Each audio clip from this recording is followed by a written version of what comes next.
नमस्ते 10th class. बेटा इस वीडियो में मैं कृतिका का पाठ साना साना हाथ जोड़ी इसको अच्छे से आपको समझाऊंगी। ध्यान से सुनिएगा। मैंने कुछ महत्वपूर्ण बिंदु बनाए हैं। यह पाठ बहुत बड़ा है। साधारणतः बच्चे इसमें कंफ्यूज हो जाते हैं इतने बड़े पाठ को देखकर। तो आप ध्यान से सुनिएगा। मैंने बहुत छोटी सी वीडियो में यह सब कुछ लेने की कोशिश की है। यह मधु कांकरिया जी इसकी लेखिका हैं। ये पहाड़ों पर घूमने गई हैं। यह एक यात्रा वृतांत है।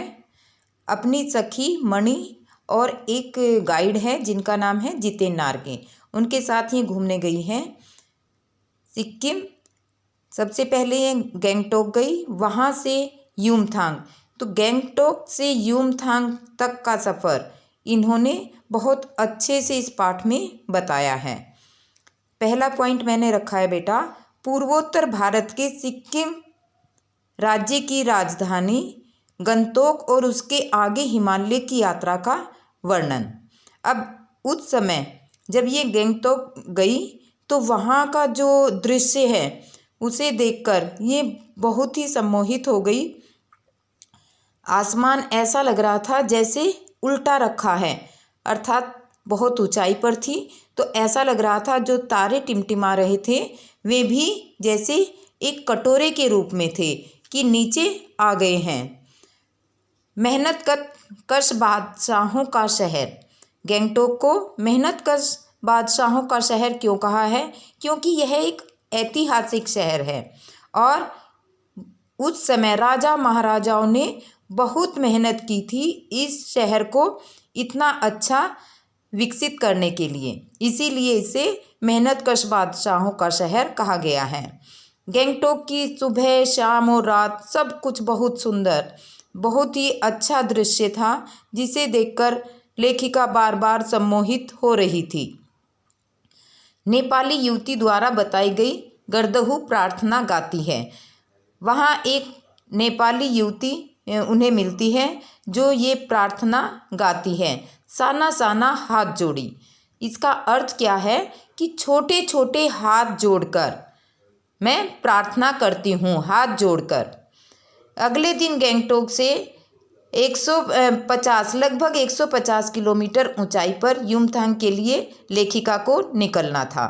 तो वहाँ जब ये युमथांग के लिए निकले तो वहाँ इन्होंने देखा रास्ते में कि पाइन और धूपी के नुकीले पेड़ घाटियों में जो बहुत ही सुंदर लग रहे थे। रास्ते में सफ़ेद और रंगीन पताकाएं दिखाई दी इन्हें। जब ये रास्ते में जा रहे थे तो इन्हें सफ़ेद श्वेत रंग की पताकाएं और रंगीन पताकाएं दिखी।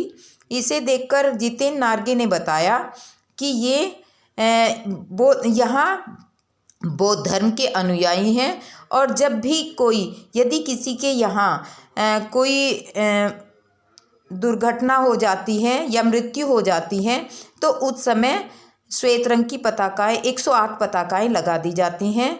और यदि किसी के यहाँ कोई रंगारंग प्रोग्राम या शादी का उत्सव है तो उस समय रंगीन 108 पताकाएं फैलाई जाती हैं। ये पताकाएं उतारी नहीं जाती बल्कि ये अपने आप ही नष्ट हो जाती हैं। जितेन नार्गे ने पताकाओं के बारे में ये सब कुछ लेखिका को बताया। कुटिया के अंदर जब वे रास्ते में जा रहे थे तो वहाँ एक कुटिया के अंदर उन्हें एक प्रेयर व्हील, एक धर्म चक्र दिखाई दिया। उसके बारे में जब लेखिका ने पूछा तो जितेन नार्गे ने बताया कि यह प्रेयर व्हील है। लोगों की मान्यता है कि जब भी यदि इसको चलाया जाता है, घुमाया जाता है तो सारे पाप नष्ट हो जाते हैं। तो लेखिका यह सब कुछ सुनकर कहती है कि यह है भारत। सब जगह सबकी आत्मा और सबकी सोच अलग अलग है, लेकिन सभी एक तरह से इन आडंबरों में फंसे हुए हैं। अब उसके बाद ये उधर चलते हैं युमथांग की ओर। धीरे धीरे ऊंचाई पर चलते जाते हैं और पहाड़ जो बहुत दूर से छोटा लग रहा था वह अपने विशाल रूप में दिखाई देता है। अब जब ये आगे चलते जाते हैं तो वहाँ एक 7 सिस्टर्स वाटरफॉल और तीस्ता नदी वे मिलती हैं। तो लेखिका वहाँ जब गाड़ी रुक जाती है तो उसमें तीस्ता नदी में पैर डालकर बैठ जाती हैं और इतना सुखद अनुभव करती हैं कि वे उस बात का वर्णन ही नहीं, उस सुख का वर्णन ही नहीं कर पाती जो उन्हें सुख उस नदी के जल में पैर डालने से मिलता है।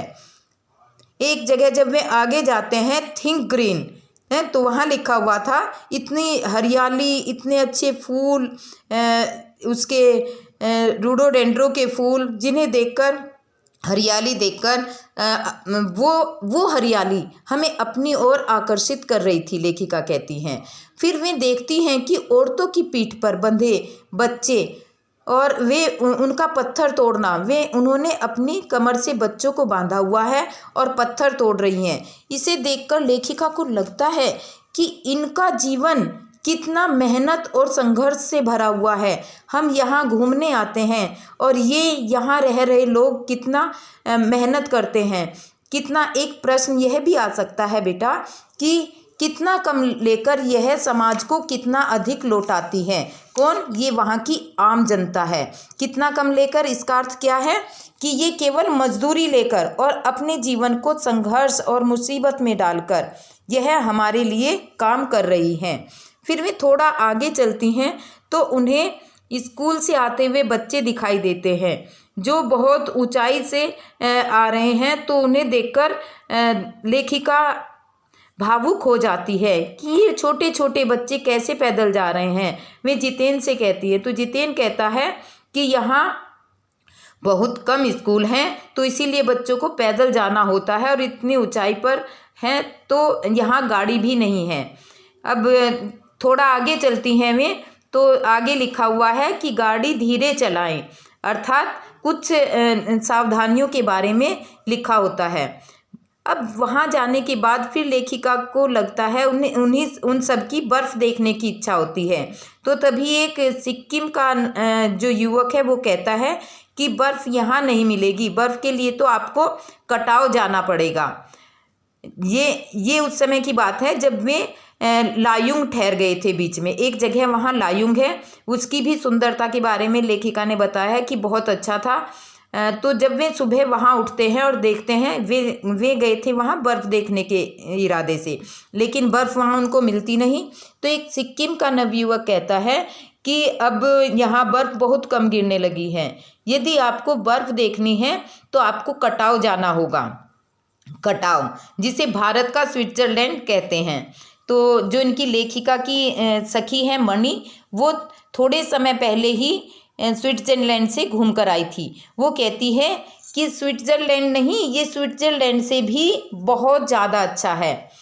अब वहाँ जब ये कटाव पहुँच जाते हैं तो वहाँ जो सैलानी हैं सब और भी बहुत सारे लोग होते हैं, तो वे जो बर्फ़ पड़ी हुई है उसके दृश्य को वहाँ अपने कैमरे में कैद करने लगते हैं, वहाँ लेट जाते हैं। बहुत ही आनंदमय वातावरण वहाँ का दिखाई दे रहा है। परंतु लेखिका क्या करती है कि वो उस परिदृश्य को अपने अंदर समेट लेना चाहती है। उसे लगता है कि मैं जब यहाँ से वापस जाऊँगी तो यह सारा दृश्य मेरे अंदर, वो ऐसा महसूस करती है कि सब कुछ अंदर समा जाए।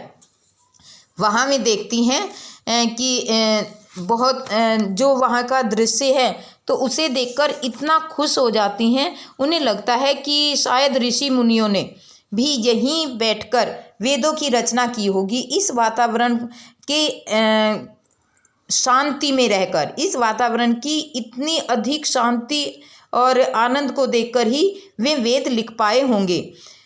वहीं उन्होंने सर्वे भवन्तु सुखिना, इसका मंत्र भी उन्होंने यहीं आकर पाया होगा। अंतिम संपूर्णता का प्रतीक वह सौंदर्य, ऐसा कि बड़े से बड़ा अपराधी भी, ऐसा देखकर लेखिका को लगा कि जो बड़े से बड़ा अपराधी भी है यदि इसको देख ले तो वह भी करुणा का अवतार अर्थात बुद्ध बन जाए। उन्हें यह भी लगा, उनके दिमाग में कौंधा कि मिल्टन ने ईव की सुंदरता का वर्णन करते हुए लिखा भी था कि शैतान भी उसे देखकर ठगा सा रह जाता था और दूसरों का अमंगल करने की वृत्ति भूल जाता था। मैंने मणि से पूछा क्या उसने पढ़ी है मिल्टन की वह कविता, पर मणि उस समय किसी दूसरे ही सवाल से जूझ रही थी। वह एकाएक दार्शनिकों की तरह कहने लगी, ये हिमशिखर जल स्तंभ हैं पूरे एशिया के। देखो प्रकृति भी किस नायाब ढंग से इतना इंतजाम करती है। सर्दियों में बर्फ के रूप में जल संग्रह कर लेती है और गर्मियों में पानी के लिए जब त्राही त्राही मचती है तो उस समय ये ही बर्फ, जो ये जमा किया हुआ बर्फ है, ये शिलाएं पिघल पिघल कर जलधारा बन हमारे सूखे कंठों को अर्थात गलों को तरावट पहुंचाती है। कितनी अद्भुत व्यवस्था है जल संचय की।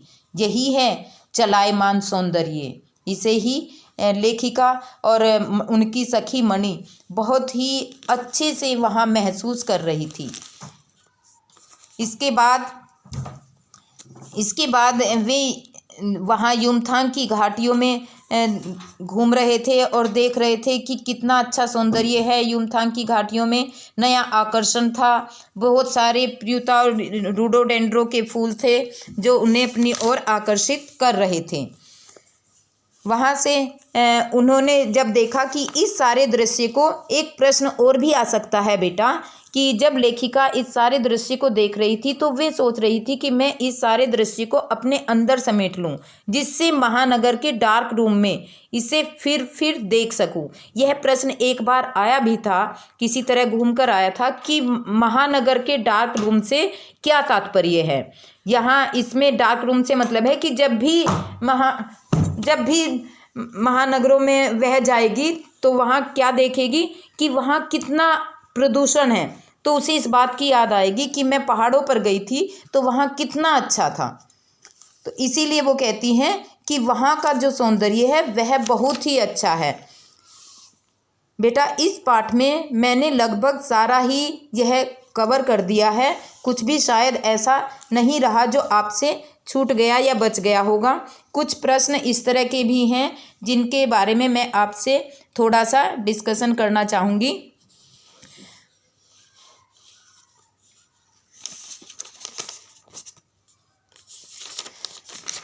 जैसे कुछ प्रश्न हैं, झिलमिलाते सितारों की रोशनी में नहाया गंतोक लेखिका को किस तरह अपनी ओर सम्मोहित कर रहा था। झिलमिलाते सितारों की रोशनी में, जब वे शाम को वहाँ पहुँचे तो रात का जो वहाँ का सौंदर्य था वह बहुत ही आकर्षित करने वाला था। गंतोक को मेहनतकश बादशाहों का शहर क्यों कहा गया है, अभी मैंने बताया आपको कि यह एक ऐतिहासिक शहर है। कभी कभी और उन्होंने इसको बनाने के लिए बहुत मेहनत की थी। कभी कभी श्वेत तो कभी रंगीन पताकाओं का फहराना किन किन अलग अवसरों की ओर संकेत देता है। मैंने अभी आपको बताया भी है कि जो श्वेत पताकाएं हैं वे किसी भी बुद्धिस्ट की मृत्यु के समय लगाई जाती हैं, और जो रंगीन पताकाएं हैं वे उस समय लगाई जाती हैं जब कोई सामूहिक कार्यक्रम या कोई उत्सव होता है या किसी की शादी होती है। इसी तरह और भी बहुत सारे प्रश्न हैं बेटा। यहाँ की भौगोलिक जानकारी और जीवन के बारे में नार्गे ने क्या क्या बताया, वहाँ की उनका जो अच्छा लास्ट में वे जब जाते हैं नेपाल की सीमा के आसपास तो वे देखते हैं कि वहाँ फौजी हैं जो पहरा दे रहे हैं, तो उन्हें देखकर भी लेखिका के अंदर एक बहुत ही आदर भाव उनके लिए और एक अलग ही भाव उनके अंदर नजर आया कि ये हमारे लिए अपनी जान की परवाह किए बिना देश की रक्षा के लिए खड़े हुए हैं, तो हमारा क्या कर्तव्य बनता है इनके लिए और इनके बच्चों के लिए। वह भी कहती है कि हमें इनके बच्चों का ध्यान रखना चाहिए, ये हमारा सबका ध्यान रखने हैं, तो इन्हें अपनी फैमिली अपनी बच्चों के लिए तो थोड़ा सा इस बात का बेफिक्र होना चाहिए कि हमारी फैमिली का ध्यान रखने वाले वहाँ हैं।